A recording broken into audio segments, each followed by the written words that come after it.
Assalamualaikum warahmatullahi wabarakatuh. Apa kabar anak-anak?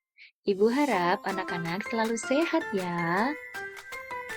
Jumpa lagi dengan Ibu Eli dalam mata pelajaran Pendidikan Agama Islam dan Budi Pekerti kelas 5 semester 1. Kali ini kita akan belajar materi menyayangi anak yatim dalam Quran Surah Al-Ma'un.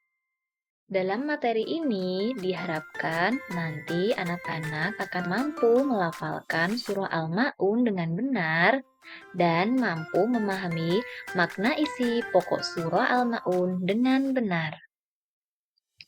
Nah, terlebih dahulu mari kita bersama-sama membaca surah Al-Ma'un.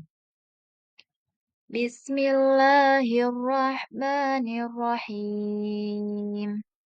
أرأيت الذي يكذب بالدين فذلك الذي يدع اليتيم ولا يحض على طعام المسكين فويل للمصلين الذين هم عن صلاتهم ساهون الذين هم يراءون ويمنعون الماعون صدق الله العظيم.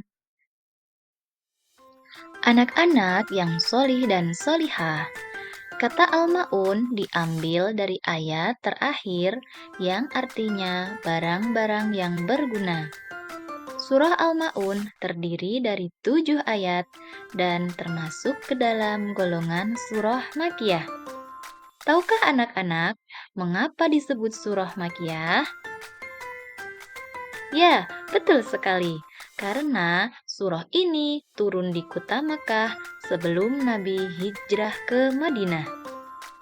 Surah Al-Ma'un berada di urutan 107 dalam Al-Quran setelah surah Quraisy.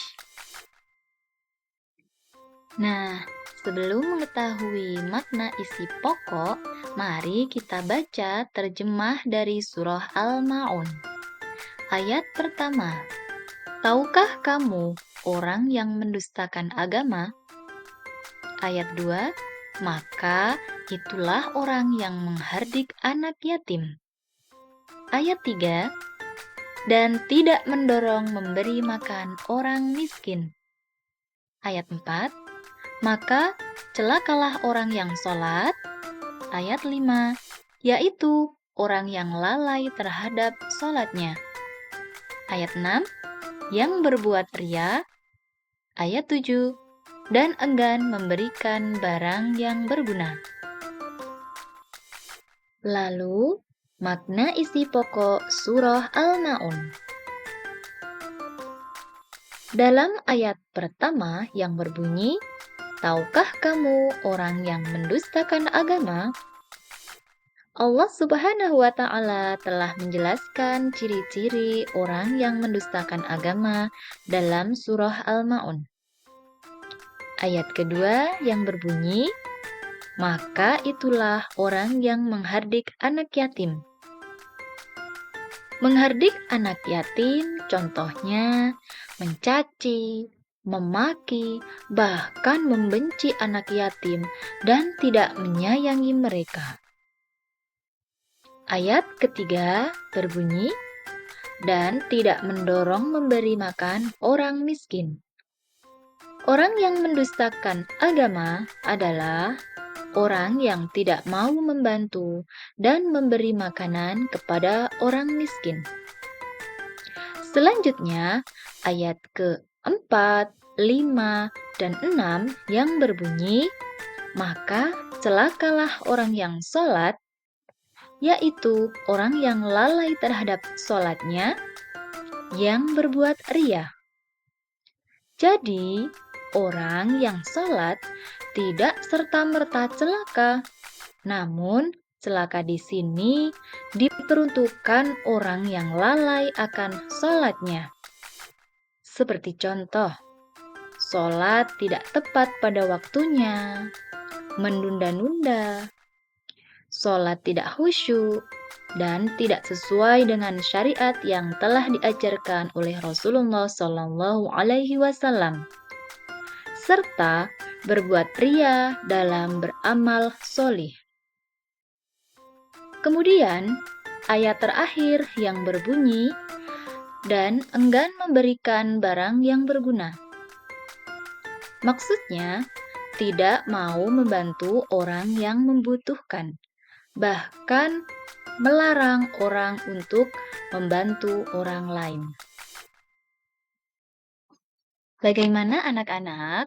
Sekarang sudah bisa memahami isi kandungan surah Al-Ma'un kan? Nah, dari materi yang telah Ibu sampaikan, ada beberapa pelajaran yang dapat diambil untuk diterapkan dalam kehidupan sehari-hari. Yang pertama, menyayangi anak yatim. Karena Rasulullah Shallallahu Alaihi Wasallam juga menyayangi anak yatim. Bahkan Nabi Muhammad mengibaratkan kedekatannya dengan orang yang menyayangi anak yatim seperti jari telunjuk dan jari tengah. Yang kedua, membantu orang miskin dan orang yang lebih membutuhkan. Yang ketiga, sholat tepat pada waktunya dan berusaha khusyuk saat sholat, serta tidak ria ketika mengerjakan amal solih. Anak-anak yang solih dan solihah, sekian materi yang Ibu sampaikan kali ini. Sampai jumpa di materi selanjutnya. Wassalamualaikum warahmatullahi wabarakatuh.